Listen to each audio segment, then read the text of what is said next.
say a few words about the budget. Then I'll go into financial inclusion specifically. When we crafted the budget,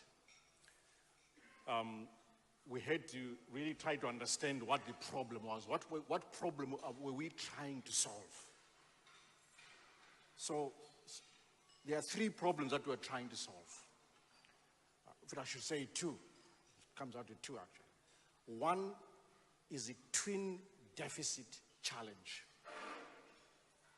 The number two is the arrears clearance issue that we have globally.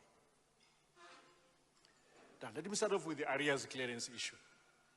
The reason why we're so fixated on it is because if you're not in banking, you don't realize that it's not easy to source credit lines globally to support industry. It's not easy. This is why banks I haven't talked to the central bank half the time, in fact all the time, for support, or when we're trying to raise any credit lines offshore, it's done through the central bank, and then we use all manner of structuring, be it gold sales and so forth, and including a government guarantee, which we have to issue in Treasury.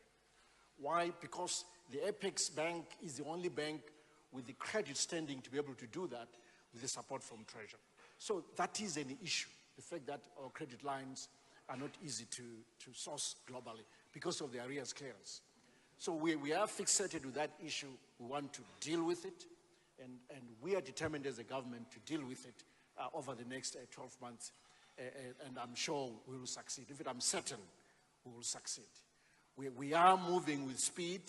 I cannot share with you some of the details of what we are doing in terms of the alliances that are emerging, but we're moving with speed. All I can say is that we have tremendous goodwill out there for Zimbabwe. We don't even realize it. Everyone wishes us well. All the countries we owe money wish us well, and they like to see us prosper.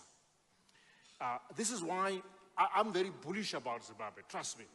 Probably have one of the toughest jobs in government, but I'm very bullish about Zimbabwe. I can see the light at the end of the tunnel. If you ask my staff, those who work with me, but also walk with me, they know that when I walk, they have to run after me, because I'm energized, I'm passionate, and I think that we can really do this. So that was the first issue. So basically, we have to clear the arrears for the African Development Bank and the World Bank first, because they're what you call the preferred creditors in terms of IFIs, international financial institutions. And once we do that, that really opens up a lot of opportunities in terms of accessing credit lines or credit standing. And this is before we even engage into stage two, which is the dealing directly with the creditors, in terms of bilateral creditors, France, UK, and so forth.